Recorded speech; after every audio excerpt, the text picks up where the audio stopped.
Elton John est une légende vivante, un homme dont la musique a fait chanter le monde entier. Avec ses lunettes colorées, ses costumes brillants et sa voix qui touche le cœur, il a vendu des millions d'albums et rempli des stades pendant plus de 50 ans. Mais derrière les chansons comme Rocketman et Your Song, il y a une histoire plus profonde, pleine d'amitié, de chagrin et de courage.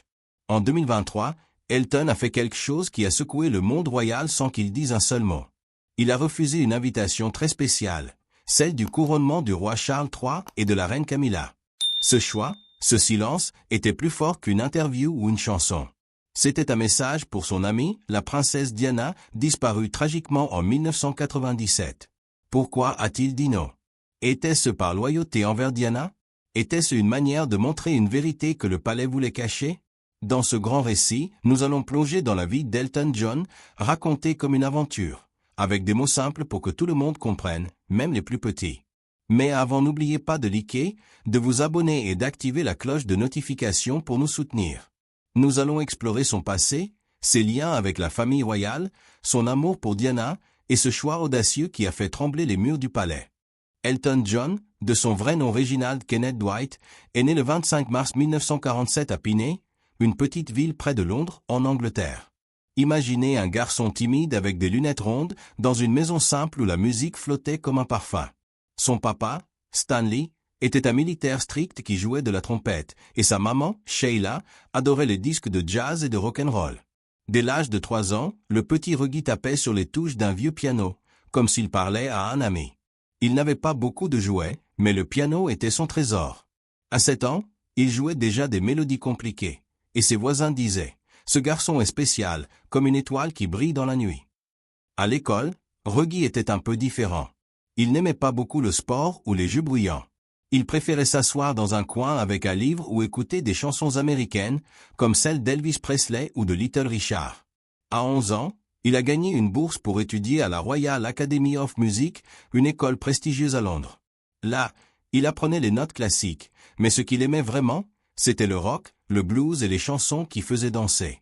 À 15 ans, il jouait du piano dans un pub local, le Northwood Hills Hotel, pour gagner quelques pièces.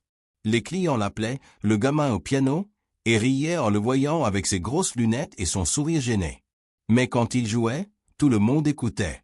C'était comme si la musique sortait directement de son cœur. En 1967, à 20 ans, Reggie a changé son nom pour devenir Elton John, inspiré par 2 musiciens qu'il admirait, Elton Dean et Long John Baldry. Avec son ami Bernie Taupin, un poète qui écrivait des paroles, il a commencé à créer des chansons. Bernie écrivait des mots pleins d'images, comme des peintures, et Elton ajoutait des mélodies qui donnaient des frissons.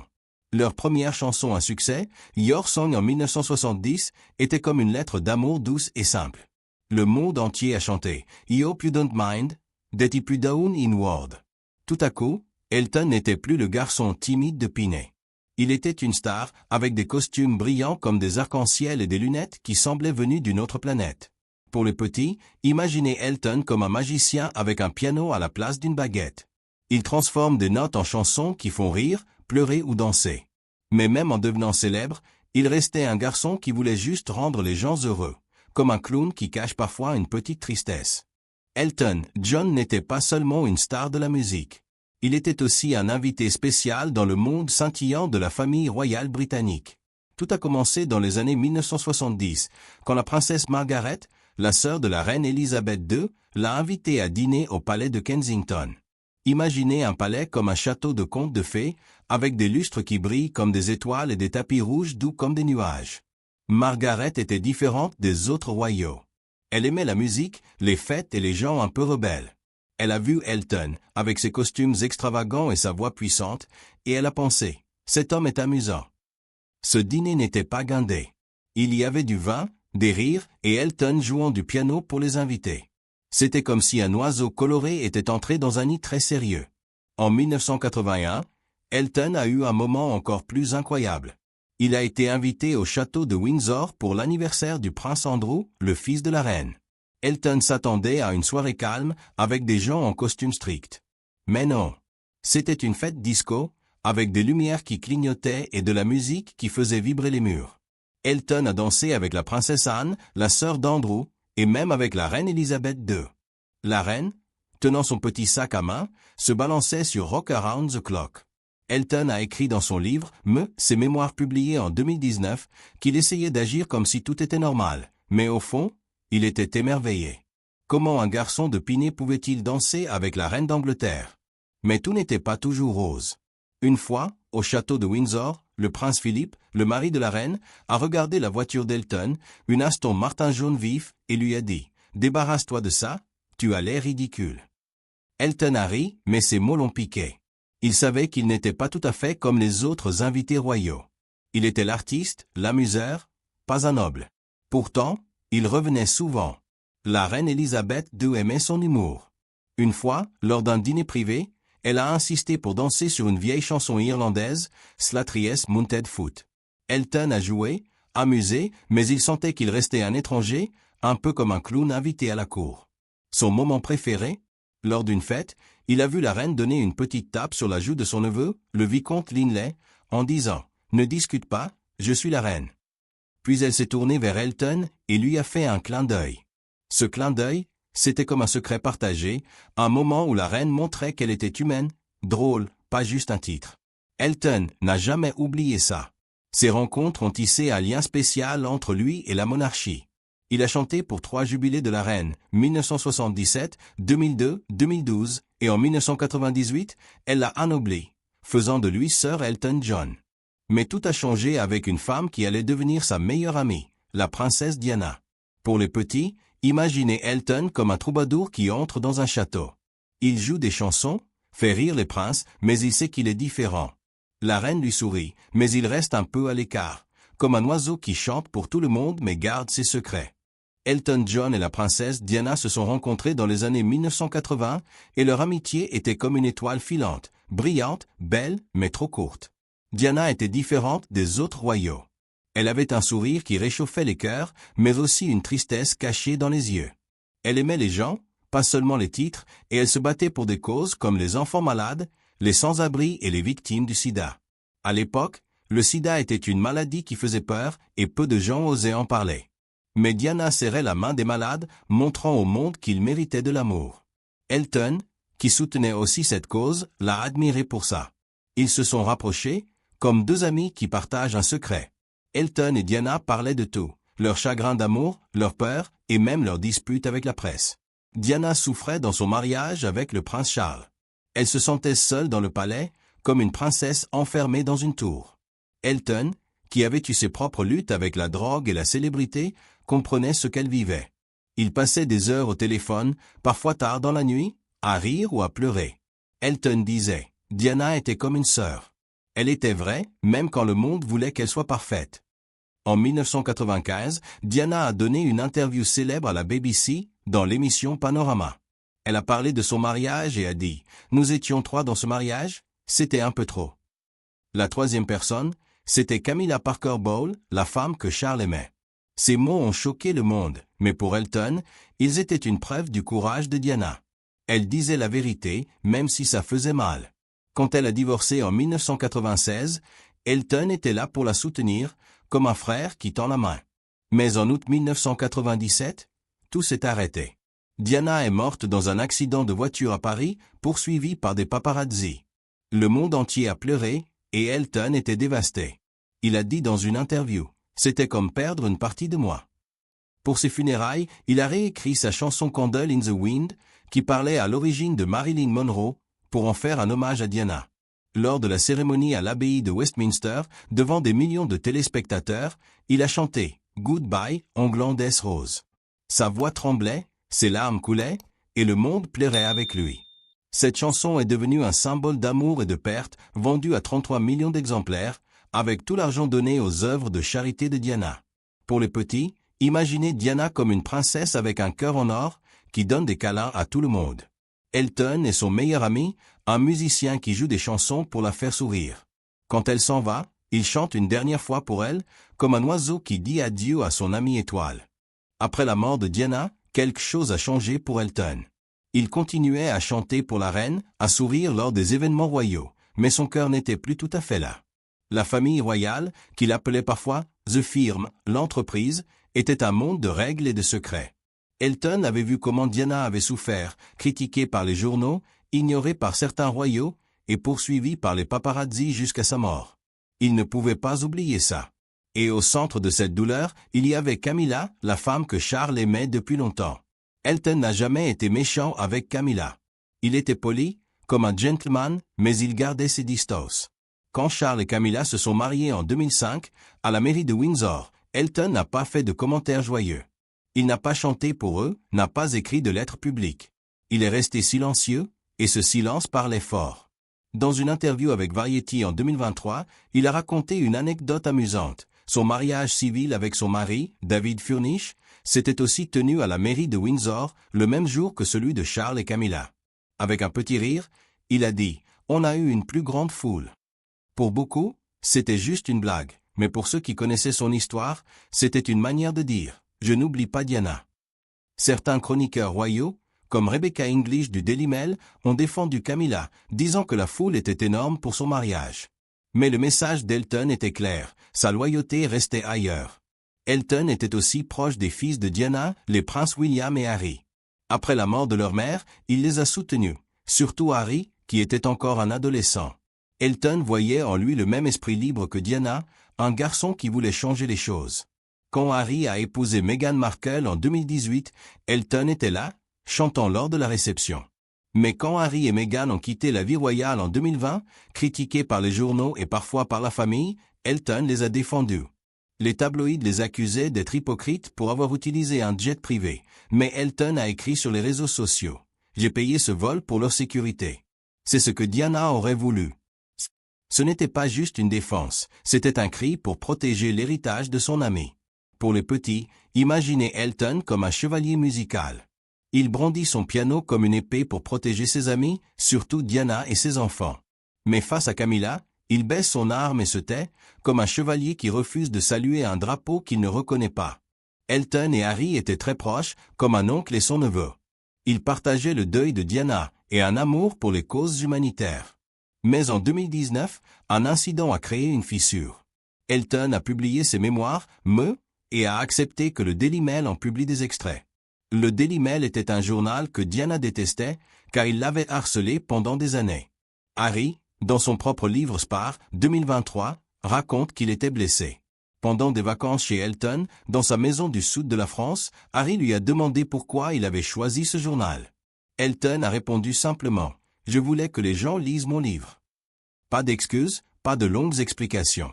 Harry n'a pas insisté, mais il écrit que quelque chose s'était cassé. Depuis, leur relation s'est refroidie. Ils se voyaient moins, partageaient moins de projets. Les journaux ont spéculé. Elton a-t-il trahi Harry? Mais la vérité est plus complexe. Pour Harry, le Daily Mail était un symbole de douleur, celui qui avait traqué sa mère et critiqué Meghan.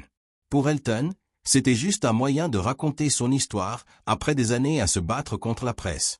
Il avait poursuivi des journaux, gagné des procès, et il se sentait libre de choisir. Pourtant, ce choix a laissé une cicatrice. Les fans sur X ont remarqué, Elton est toujours loyal à Diana, mais avec Harry, c'est compliqué. Pour les petits, imaginez Elton et Harry comme deux amis qui construisent un château de sable. Ils s'aiment, mais un jour, Elton met une pierre que Harry n'aime pas. Ils ne se disputent pas, mais le château n'est plus aussi solide. Ils restent amis, mais un peu plus loin l'un de l'autre.